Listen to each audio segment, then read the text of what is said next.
You're listening to Investify, preaching financial independence and assisting investors to achieve a more flexible and free lifestyle through smart financial planning and real estate investing. If leaving the corporate world and jumping into this thriving industry is what you desire, tune in and listen to stories of like-minded individuals who made the leap to financial independence. Equip yourself with the right tips and tricks to start your real estate journey, making active or passive ventures that are highly profitable and rewarding. Here are your hosts, Craig Curelop and Zeona McIntyre.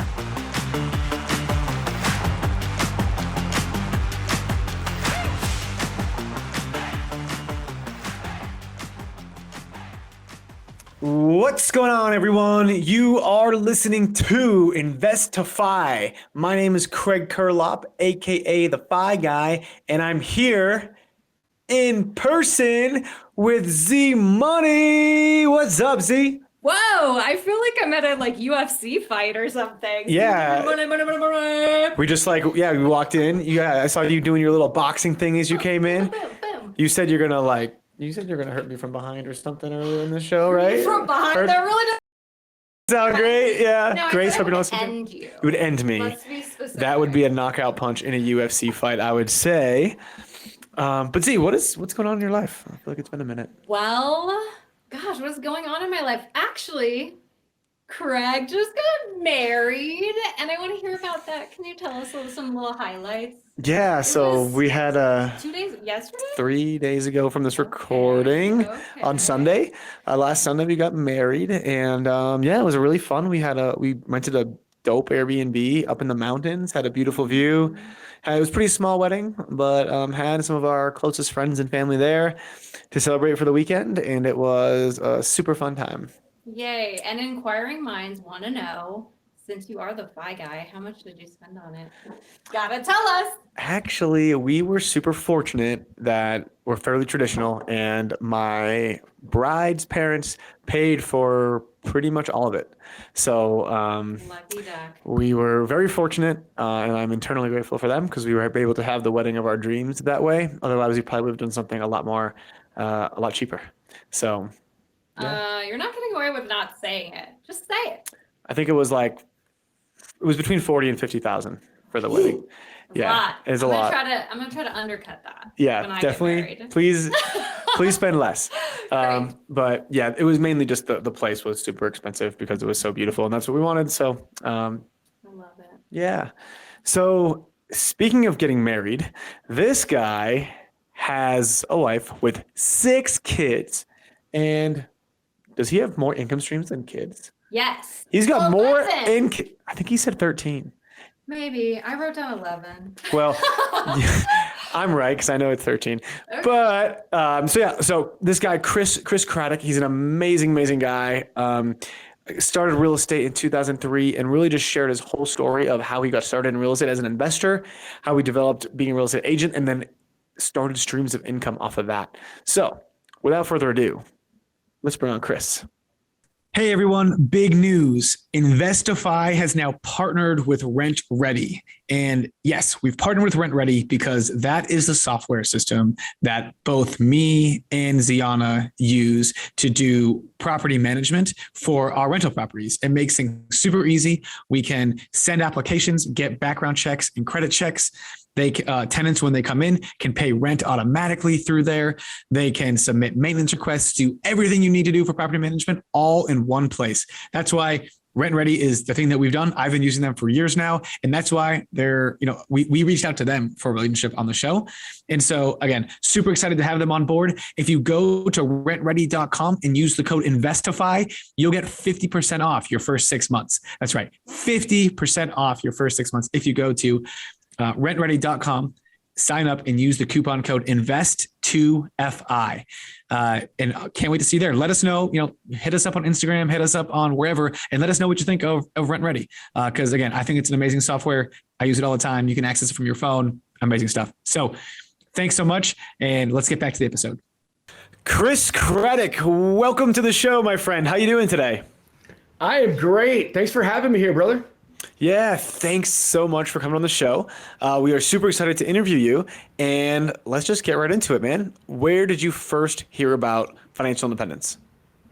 Oh man. So the interesting thing is my dad's side of the family, my grandfather was a road worker, very blue collar, made no money at all, $3.25 an hour, and somehow bought properties in North Arlington, which is right outside the DC area, and died a wealthy man. My mom's side was very white collar, bought lots of real estate. I graduated from college, went on staff with an organization called Young Life, and made very, very little money, like so little bit of money. And when my wife got pregnant in 2003, I was like, okay, well, I got to make some money now because I'm making like 20 something thousand dollars a year as a living in the DC area. It doesn't work. And so I went to the library because it was before Google was the fount of all information, and checked out every book they had on real estate investing. And literally, like an idiot, I always say massive imperfect action trumps perfect inaction any day of the week. I just started knocking on doors, and in 4 months, I made 12 times what I made in a year. And that was the start of it. Although I did kind of take a break. I made money. I continued doing ministry stuff because I loved it. So I kind of stepped back from the investing piece. And then when I was doing everything, including trying to sell my blood for $300 to buy Christmas presents for my family in 2010, I was like, what am I doing? And that's when I kind of came back around and got back into real estate. And then, the rest is history at this point. Great. So what were those books that kind of tipped you off that you found in the library? Were there any that stand out? Well, you mentioned one of them, which like every single investor I know always talks about Rich Dad Poor Dad, right? Like it was just so crazy because I still remember I was reading the book, just gobbling it up. And that night we went to dinner with my uncle, who he's a commercial lender. I just knew he would hang out with like all these wealthy people. And I remember I just read right before we left that all wealthy people have their own corporation. And I said to my uncle, I'm like, so Larry, I know all wealthy people have their own corporation. At least that's what it says in this book. I was like, do all the people you work with, like, did they all start their own corporation? He's like, yeah, I got mine. I take like an $80,000 loss every year. He's like, I run my whole life through it. And I was like, well, it just opened my eyes that there really is a language of the wealthy. There really is a secret code that if you spend time, you can understand, and that money has rules. And if you follow the rules, you win. And so that was one of the books. And then all the other books are books that I probably couldn't even pick out of a lineup now, but essentially they were just all about, going and, talking to distressed people. Cause that's just what I did. I just went to the newspaper and just picked out everybody that was up for foreclosure and just started knocking on their doors. And somehow, like I always say, there's two ways to win in real estate: activity and skill, right? Talk to enough people. And even if you don't know what you're saying, which I didn't, I knew nothing. Like I was like, I look back and I'm like, what the heck? You're going to make money. And then if all of a sudden you're talking to a lot of people and you have a good script, you know what you're saying, man, that's where you get lightning in a bottle. Yeah. So like, okay, I've read Rich Dad Poor Dad. A lot of people have. It talks about real estate, but does not really go in the depths of how to go into real estate. So what got you into knocking on doors, and what was your intention when you were knocking on those doors? The for real deal. So this is the deal that the first real estate deal that you've ever done, and this is what makes you a for real estate investor. Chris, take it away. You were knocking on a door. All right. So yeah, one of the books just talked about people up for foreclosure. And so I just found it. It's over in Centerville, which is about 20 minutes from my house. And I knocked on the door, and this dude comes out, and I literally just said to him, hey, I saw that your house is up for foreclosure in about 45 days. I'd love to buy your house from you. And he looks back, and I see his girlfriend or wife or whoever it is sitting on the couch, and they were watching TV. He steps out the door. I still remember it like it was yesterday. I still remember the smell of the house. Like that's, and it was 2003, right? The house didn't even smell bad. It just wasn't just an interesting, there's spice, yeah. Right? And so he steps out, is holding the storm door open, and he's like, listen, I do need to sell, but my girl doesn't know anything. Can I give you my phone number, and can you call me in 4 hours? And I was like, sure. And so I took his phone number. Then I left, and I was like, oh, was he just trying to get me to leave? He tried like a girl giving you the wrong number or whatever.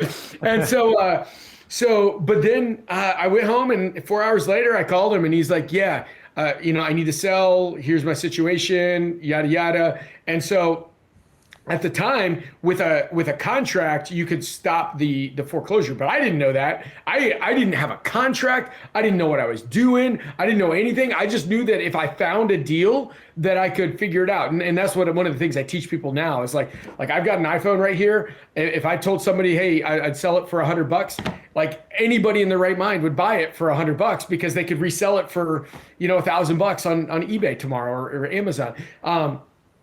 And so I didn't know what I was doing. I said to my wife, I'm like, what do we do now? We got a deal. What do we do now? I just knew it was under market. And I don't even know how. I don't know how I was running comps, right? It wasn't like Zillow or MLS or anything like that. And so my wife and I just chatted, and we had a real estate agent friend. And so I just called him and was like, hey, you want to do this deal with me? And I was like, I think it's way under market. He called me like a few minutes later and he's like, this is a really good deal. He's like, let's do it. So he signed up the deal. We were going to close on it. At the time, you could buy with a commercial loan with only 5% down because it was before the crash. And so we were going to buy with 5% down. I was like borrowing money and everything else to do that. And then like we were all set up. And then I found another deal, and we were like, okay, well, we can close on this one. But then we could just sell it as is because the market was hot in 2003, kind of like it is today.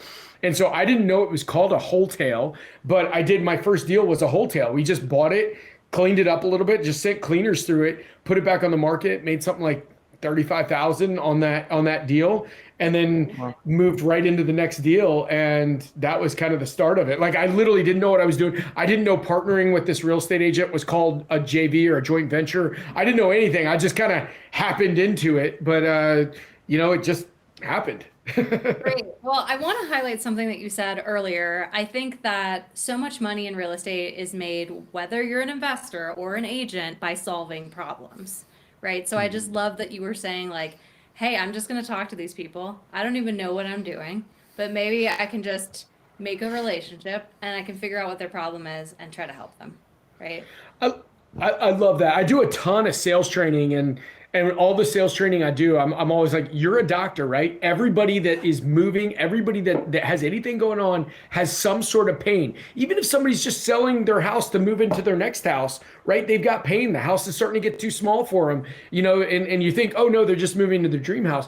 But they're moving to the dream house because there's a little bit of pain. So if you're a doctor and you realize like, okay, here's your pain. Let me give you a prescription. This is it. I'm going to solve your problem, and then boom. And I'm a big Zig Ziglar fan. You can have everything you want in life if you help enough other people get what they want in life. So yeah, I love it. Great word.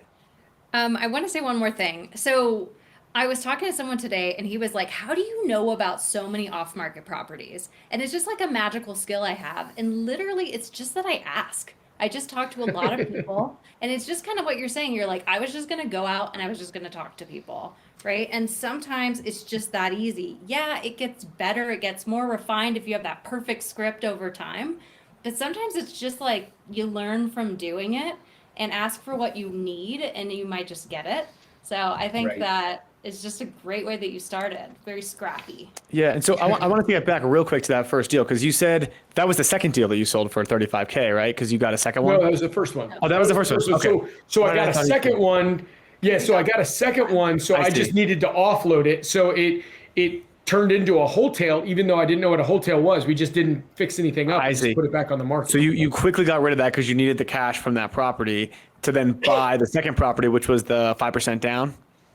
Yeah, well, both of them we bought that one with 5% down, and then the next one we bought with 5% down. But I was in ministry. I didn't have any money. I was like calling everybody I knew to like borrow money to get that I guess I partnered with that agent, so I only needed 2.5%, and plus the money we were going to fix it up with. So I was like just borrowing money left and right to get that done. Okay, cool. Let's run through the numbers really quick on that one.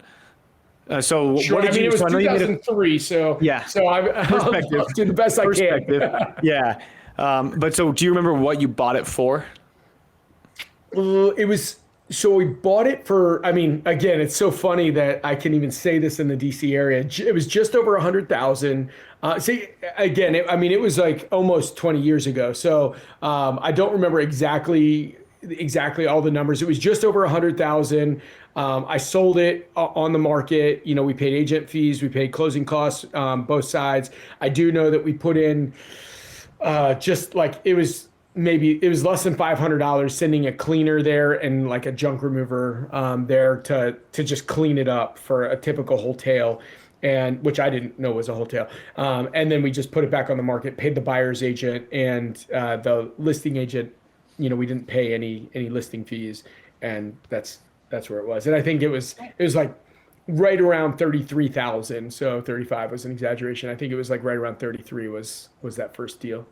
That's amazing. Well, you've used this term a few times, the whole tail. I have never even heard of that. So can you just like elaborate? I mean, we can kind of understand based on what you're saying, Sure. but like I like when people define stuff. So tell me. Yeah. So wholesaling is it's a cross between a retail sale, like a fix and flip and selling it retail, and a wholesale deal where you're just selling it as is to an investor or somebody else that, hey, this is your problem. You're buying at a discount. It's your problem now. And so a wholesale is just closing it, spending, you know, like, well, I'll call stuff wholesale if you spend less than five grand on it, spend less than $5,000 and then get it back up on the market immediately. So you're just cleaning it up and just boom, let's sell how it is. Okay, wait, let me say it first. Okay. So basically, I just want to say it's great to be an agent for that reason. Because if you're an agent, you are literally looking at the market all the time. So you would be able to recognize when something is undervalued. And I see it. I still see it in this crazy market. And then you can list it yourself. So, you know, you were very smart. You found somebody to partner with, and that worked out great. But if you could have done it yourself, you would have had the whole chunk of change. So I'm always just like, people should be agents. That's what I'm doing. I mean, Are you guys agents now? Oh yeah, Yeah. we both are. yeah. What brokerage are you guys with? We're with EXP. Oh, very cool. Yeah. I actually just jumped over to EXP, and I think that's a great thing. I've got a big retail team with 32 agents right now. So yeah, Okay. absolutely. I think Yeah. that's You might Awesome. want to talk about that. Great. Yeah, that's awesome. And so getting back to kind of like this this first deal. So what is stopping that gentleman, the seller, the guy who called you? What is stopping him from just reaching out to a real estate agent and just selling it, right? And him doing all this, like what value did you really provide there? to the seller. Yeah. Yeah, so the seller was up for foreclosure in 45 days. I mean, he was scared. He was nervous, right? We just talked about solving problems. Like he was scared. He didn't want his girl to know. Like, you know, obviously, I mean, let's be honest. Why do people sell off market? There's usually a handful of reasons, and one of them is they don't want people to know. Like they don't want pictures. Hoarders don't want pictures of the inside of their house. Like he didn't want anybody to know he was in financial crisis. So he needed to sell fast, but didn't know what to do. And so I came to his door and just literally knocked on his door and said, "Hey, let me solve your problem." And he said, "Okay." He walked away with a little bit of cash and didn't have the bank take it. He would have, I mean, if it would have gone to foreclosure, the bank would have taken it. The lawyer would have eaten up any equity that he had. So he was able to walk away with a little bit of cash. We were able to get a great deal on the house, and you know, yeah, it was a win-win all the way around. Awesome. So this sounds like the start of something great, right? So let's take it on. Like what happens after that? Well, like I said, I went back I continued doing ministry stuff, and you know, I've got 6 kids now, which it took me a long time to figure out what caused them. Now I can stop that. Now that I know, but you know, I was doing ministry stuff, and if you've got a bunch of kids, you know, the money starts running out very quickly. It's like somebody pulled the plug on your bank account. And so I was doing everything you could imagine, side jobs to get stuff done. And then at some point, I was like, what the heck? You know, I made so much money in real estate. Why don't I just do that again? And so at that point, we'd seen the crash. So you could make a lot of money flipping short sales. And so I went to the same people. I didn't know anything about short sales, but everybody was underwater. And so then I was like, okay, I got to figure out what what I can do if somebody wants to sell and they have a foreclosure date, but they owe more than their house is worth. And so I learned about short sales. One of the things I always teach when I'm talking to people is it's never a lack of resources. It's always a lack of resourcefulness, right? And so I'm like, okay, they have a problem. Can I solve their problem for them? And I could. And so I started buying these from the bank. I got some other agent, again, to write up contracts for me. He rebated a bunch of the commission back for my closing costs. And so he was writing up the contracts for me. And so I started making a lot of money flipping short sales. Well, then about a year or two into it, I guess that was 2011. I guess in 2012 or 13, the bank stopped giving really amazing deals on short sales. And I decided to get licensed as an agent because, I'm like, why am I paying somebody else to just write up a contract? So I got licensed as an agent, and then, was starting to list some of those short sale properties. And yeah, we started moving along from there. And I guess it was December 2014. Somebody had given me Gary Keller's book, The Millionaire Real Estate Agent. And it just made sense. I'd gone back to school a couple times, have a theology degree. I have a doctorate in leadership. I'd always led large teams. And I really do believe that, you can do a lot of stuff if you're a good leader and help people accomplish the goals they have for their life. So December 2014, we launched our retail team and, started really growing that really fast. Got to last year, we did almost 200 million in volume. This year, we'll probably do about 700 transactions on the retail side. And, from that, you realize that there's just a lot of verticals where you could make a lot of money. So I have 13 different streams of income on a title company, a construction company, an insurance company, hard money lending, like Legal Shield, like all of these different so many things here that I want to dig into because I'm all about the multiple streams. But let me just pause you for a second because I want to talk about the timeline a little bit, right? Sure. So you got that first place. It was 2003, right? Am I right? And then the second place happened right after that, and then basically you just took a break till 2011. Is that? That's right. That's okay, right. Great. And then you came back. So, but I didn't get a license in that 2000. Second deal, or do we just want to pass through it because now he's doing this whole new short sale thing, which I think is still relevant to talk about. Well, I think yeah. Let's talk a little bit about. It sounds like you kind of take advantage of the times, right? Like 2003, 2004, there was advantageous lending. 2011, there was a lot of foreclosures, and you probably saw that in the market. And so people are thinking, hey, we might be coming in the next year or two, which has been the next year or two for the last 10 years, but that we may see more foreclosures coming up. So how did you find these foreclosures? How did you reach out to them? What did you do? Well, at the time I was literally I didn't know of any data source. So early on it was go to the newspaper, and in the class or whatever, the back of the newspaper, they just had the You're trustee aging sales. yourself. Yeah. Oldies. And then, but then after that, I just, you could find it online. You just Google trustee sales. And I was started off in Virginia, which is a non-judicial state, which means you don't have to go to the courthouse to foreclose on it. And so notice the default, there's just less data out there in Virginia than there are in Maryland and DC, which, now we've expanded our team into those areas. But yeah, so that was it. You started Googling people that were up for foreclosure in 2011, and that was what we were doing, and trying to quasi skip trace, look up their phone numbers, in whitepages.com and all these other things, and just calling people and asking if they want to sell. That was pretty much Right. it. And at this point, you're trying to pick them up, and you're trying to either wholesale them, wholetail them. Are you buying and holding anything at this point? No, I was looking to flip because I didn't know anything. So again, I didn't know anything about wholesaling until probably, maybe 2013. So I literally just thought you had to fix and flip. I thought you had to take properties down. I didn't know you could sell a contract. That was so foreign to me until later on. And then, so I was just planning to take everything down, and that's what we were doing. Okay, awesome. And so then so 2011, 2014 is when you decided to get your real estate license. And you kind of it sounds like your career took a little bit of a pivot, right? You're no longer doing fix and flips and now you're doing the real estate. Or did you do that in order to basically save a little bit on your fix and flips?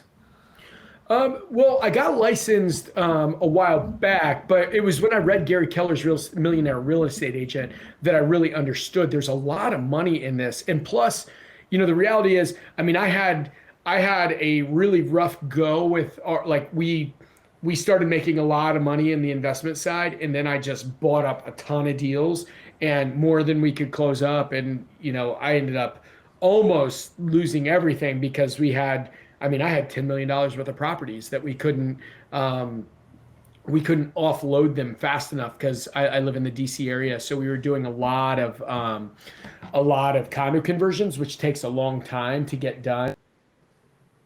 So yeah, that was it there. And then I was like, okay, I want to do stuff that's less cash intensive than these massive $1 million condo conversions. And so that's when we started making commissions, and I'm like, dang, we can really build this up fast without a lot of cash. Okay, I'd love to talk about your 11 streams of income because I think something that happens for people that are not used to being entrepreneurial is that they're really focused on their one stream, right? They have this W-2 job, it's dependable, it's safe, and I think it's really important for people to see that there's a world out there. There's so many ways to earn money and to give themselves more security, actually, when they have these different streams. So can you kind of mention a few and maybe we can go into some? Sure. Yeah. So one of them is title, right? So, if everybody in a non-attorney state, which I know there's some states where there's attorney state, the interesting thing was me and a buddy of mine who opened a law firm about the same time I opened my retail practice. He was growing really fast, and we were actually serving at our church. We were both cooking dinner for the young adults one night, and we were just talking in the back office. And I said, "Hey, have you ever looked at title?" And he's like, "Yeah, I've actually been thinking about it." And I'm like, "Well, I am closing hundreds of deals a year, which is where we were at the time." And I was like, what do you think about maybe opening something up together? You can run that piece, and I've got to close these deals somewhere, right? And so that's where that turned into something. Legal Shield, that's another one. I don't know if you've ever heard of Legal Shield, but it's essentially a prepaid legal service. You pay $39 a month, and you can talk to an attorney, unlimited billable hours. Or you pay, I think it's $89 a month. And if anybody ever sues you, they'll defend you in court for free. So it's like an attorney on retainer for $89 a month for a non-criminal suit, that is. And also I drive fast, so it helps you when you get tickets. So all of those things. So those are just things there that you can just make money on that. My brother owned worked as a superintendent for one of the regional contractors in the area and building massive apartment buildings. And so when he decided to come over, I have ownership in his company, and, we do a lot of massive development work in DC. So those were just different ways. Insurance, right? Everybody has to have insurance. So why not own the insurance company, right? And so I got a business partner, and all of these things just for the vertical integration. One of the things that Gary Keller taught me, so I was in Gary's small group mastermind, and even though I'm not with Keller Williams anymore, I think Gary Keller is amazing, and what I learned there was invaluable. One of the things he said was, you can have as many businesses as you want as long as they're all on a folder and there's a face on the front of the folder that owns that business, and that face is not your face. And I was like, that's awesome. I was just going to say that. I was going to say, it sounds like, sure, you've got 13 income streams or however many, but it sounds like the only one that you're super responsible for at this point in time is your real estate agent team. Is that right? And even with that, I've got other people that are running the day-to-day of it. Right. And so it's the who not how approach, which if you haven't read that book, it's an amazing book. And that book is what got that concept is what took you from being in a ministry and knocking on doors to now having 13 different businesses paying you every single day, month, week, whatever it is, without you actually having to do a lot of the work. Right. I would love to dig in selfishly about your real estate agent team, because I've got a team of about 20 agents, 25 agents. We do less volume than you, maybe about, I think we did like 65 million last year. And so like how did you get started? How did you get to that level of volume? Where did it all come from? Well, it started, like I said, because I was in ministry, I've always been a relational person. I think every area that I've ever leveled up in my life has always coincided with new relationships I've formed. And so when I was in ministry, literally, I had the most rudimentary CRM, which was just my phone. And I would just pull up like if I had downtime, I would just pull up and I'd call Alvin, Albert, Adam, and I'm sure that's not in alphabetical order, but all A's, right? I would just call them and just say, hey, how are you doing? Anything I can do for you? Can I pray for you? Can I help you?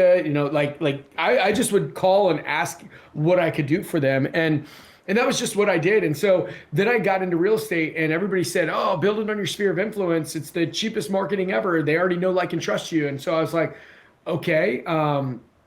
So literally I just started calling everybody every day. And I just would pick a letter in my phone and just call everybody in that letter. I'm like, okay, today's an A day. Today's a B day. Today's the C day. And I just would call everybody in that letter. And I would just ask them how they were doing, ask them if there's anything I can do for them. And there's a law of reciprocity in the world, right? If you call and offer to help people, they're always going to ask you, well, what can I do for you? And if they don't, then they don't. But if they do, then you just say, hey, look, I'm really building up my real estate business. And if you know anybody that's looking to buy, sell, or invest in the next 12 months, it'd really mean a lot to me if you could just keep me in mind. Boom. And it was like the easiest conversation ever if you just call to add value to other people. And so that's what we do. And even now with all the business we did, last year, 48.2% of all of our business came from sphere of influence, even though we spent a lot of marketing and everything else now. But that was like the biggest piece that we did. And we talked about scaling, right? That's one of the things I love to talk about. So with scaling, your business earns the right to build out its org chart, right? You got to lead with revenue. And I think that's one of the reasons why a lot of people in business go bankrupt is they don't lead with revenue. They just start throwing cash at the wall and then it just disappears, right? And so what I would do is when we started making money, we made our next hire and we made our next hire and then we made our next hire. And so, if you don't have an assistant, you are the assistant. You really need to be assistant heavy. The other thing is you need to start looking at your dollar per hour across the board. And there's a book called Clockwork that I think by the same guy that wrote Profit First that I think is really, really good. And one of the things he says is get a sticky notepad. And one of my buddies, Tom Kroll, always talks about this. He's like, get a sticky notepad and just every day for a week, for 2 weeks, just write everything you're doing. Like every time you do something, write it down on a sticky notepad and put it on the wall. And then at the end of those 2 weeks, it's the worst thing ever to do, but everybody says to do it, and I think I just need to freaking do it. I've had so much resistance doing that too. Yeah. If you do it, you'll realize how much stuff you're doing below your dollar per hour activity, right? So if you make $100,000 a year, your time is worth $50 an hour. So if you make 500, $1 million a year, it's worth $500 an hour. 2 million, like $1,000 an hour. So that's where it goes. So you take whatever your income is, and let's just say 100,000 a year, because I know that's, easy baseline. A lot of newer investors want to replace a six-figure income. So let's just assume it's a six-figure income. Anything you're doing less than $50 an hour, you should hire that out, because that's the Pareto principle or the 80-20 rule, right? Like 80% of your results or 80% of your income comes from 20% of your effort. So if you look at that and say, okay, I'm doing all of these things, there's only 20% of these things that are creating the income I'm doing. I need to get rid of this other 80%, and then I level up. But then the next level of leveling up is saying, okay, now I've only got the 20% that I had before. So much more money, but still I can whittle this down to a smaller amount, and then you make more money. And then I can, and that's that whole thing. And we call it getting into your genius zone, right? You start getting into genius zone, and that's where you start making a fortune. It's such good stuff. You're just really giving us a lot. But one thing I want to highlight is that if there are people that want to get into real estate or they're kind of new agents, one of the things I always get kind of like surprised by is that agents sometimes don't know what to do. And I love that you said, literally just call in your phone, because a lot of times they overthink it and they go, oh my God, I have to buy some kind of leads list and I need to call for sale by owners and all this stuff that's complicated, and it's cold calls, which people hate. But like, how hard is it to call your friends, and friends of friends and stuff like that? Chat with people on Facebook. It's easy and time consuming. So like, if you're not having enough leads, that's a great way to go. So I hate hearing that people don't have anything to do. Yeah, and also like Yeah. when you're in the car, right? Like what are you doing in the car? You're listening to music and listening to the same song you've heard 100 times. Like if you know a song, every word to a song, you've listened to it too much, and you should stop listening to it and start calling your friends, right? Right. And so I think that's another time people could use wisely. I'll just say that, like, I was just talking to a buddy of mine literally right before we got on here.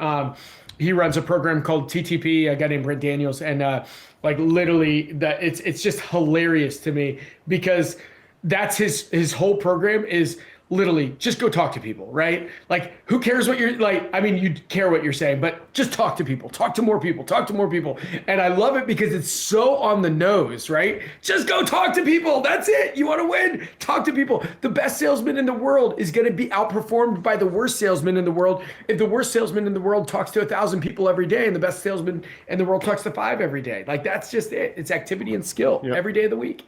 Yeah, and it's actually enjoyable. Like there's so many other tasks that are hard, where we're just doing lead gen and we're grinding, but like just chatting with people on the phone is like really fun. So that's probably the easiest thing you can do. You should definitely start there. Right? Yeah, I think Chris, you've built a tremendous business. I guess one more thing I want to ask you: where does your rental stand? Do you have any rentals or? Yeah, that's one of my 13. Definitely. I mean, I think that's the biggest problem with real estate agents and investors is it's still always transactional. And if you don't get off the hamster wheel, you're always going to be on the hamster wheel, right? Like the name of the game, every single high level mentor I have, which I think is something that everybody needs to be having. If you don't have mentors, you got to go seek these people out or you're never going to level up. Always talks about building net worth, right? MRR, which means monthly recurring revenue. Literally, the definition of wealth is when your money works harder than you work. And so that's that whole idea there is you've got to do that. Now, not only that, but if you're flipping or wholesaling or even transactioning as an agent, all of that money comes in as income, right? Well, income gets taxed. The government takes your money from you. Like that is in. Yes, I don't like how much money the government takes from us. But the government takes your money from you, and that is a big portion of it. But if you are growing your equity, your net worth through rental portfolios, through owning assets, that money grows and there's no taxable event there, right? So you don't have to be that smart if 25 to 47 whatever it is with your state and your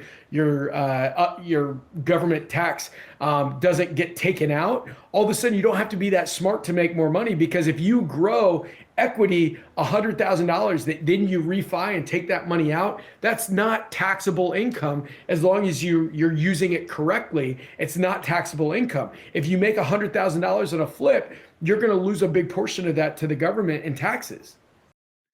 The final 4.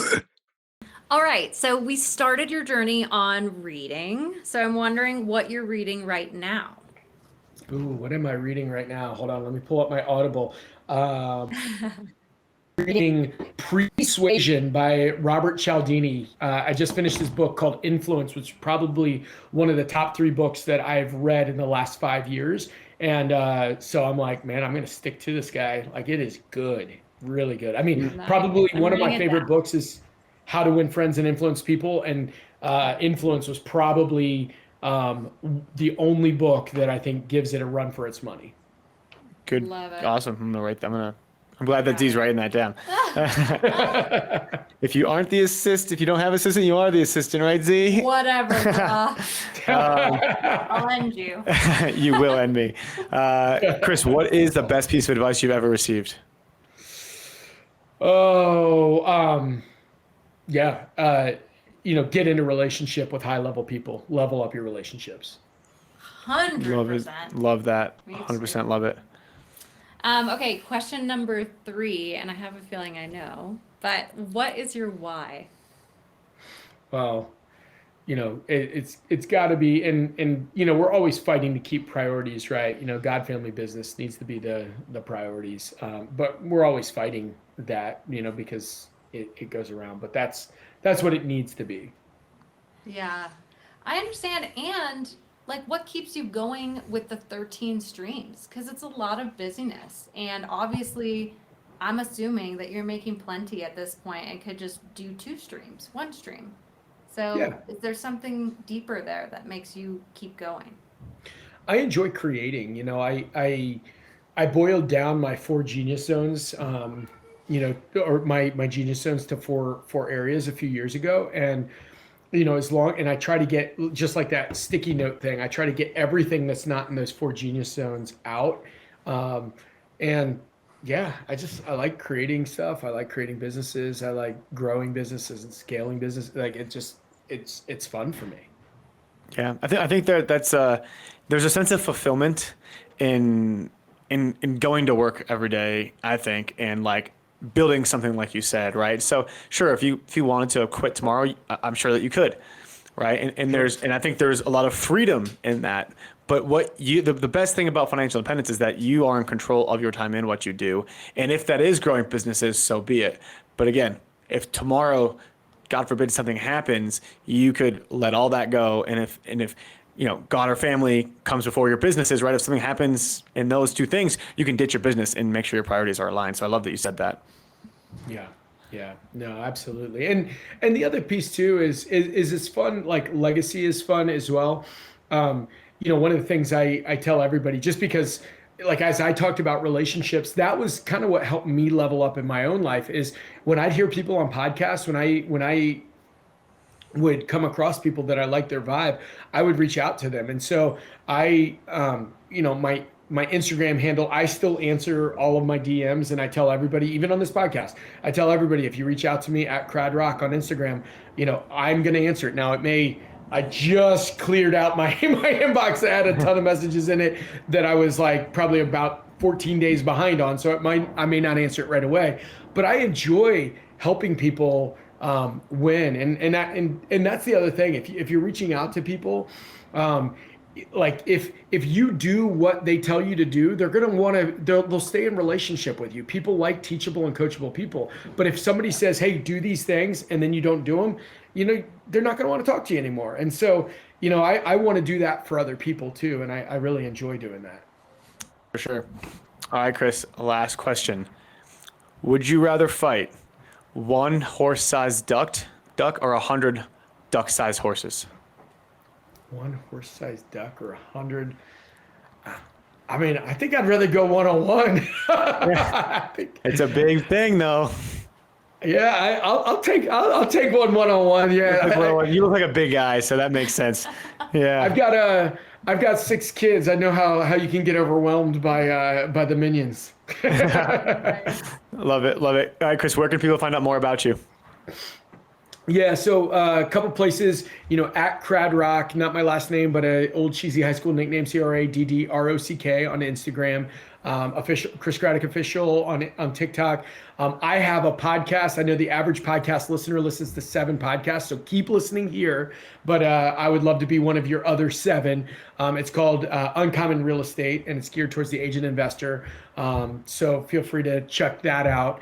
And then just my webpage, chriscraddock.com. So those are the ways to get me. Awesome, man. Well, thanks so much for coming on the show. It was a pleasure having you on, and your story is truly an inspiration for a lot of people, including myself, and I think Zeona as well. Yeah, this I really is great. enjoyed It's it. fun hanging with you guys.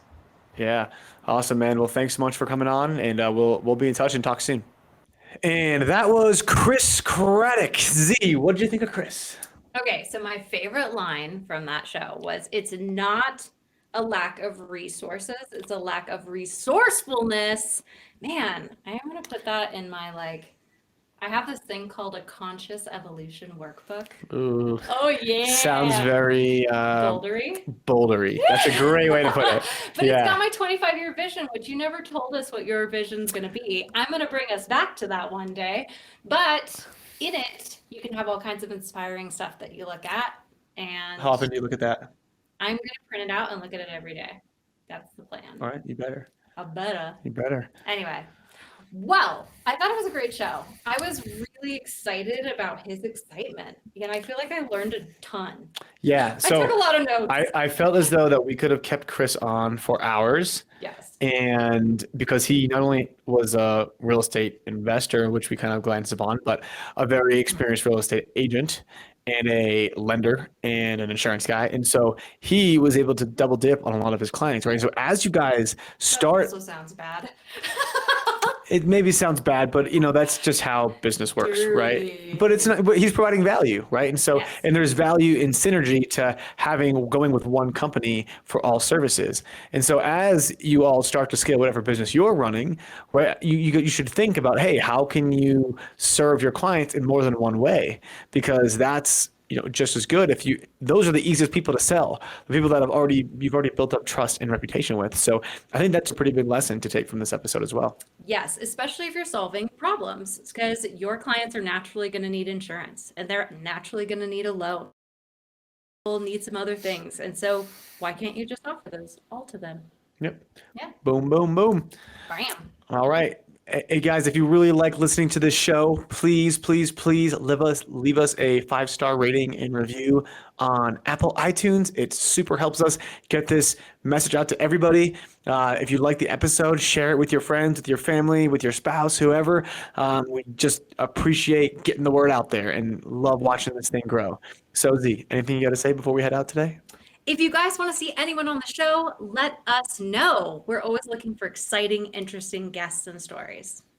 Yes, I second that. And with that being said, I will see you next week, Z. Bye. That's it for this episode of Investify. We hope that these nuggets of real estate wisdom lead to more savvy financial planning and a clearer path towards financial freedom. For more content like this, subscribe to the show at investify.com. Don't forget to leave a rating and share it with your friends. Together, we can transform more real estate newbies into successful and clever investors. Thank you so much for listening. See you on the next one.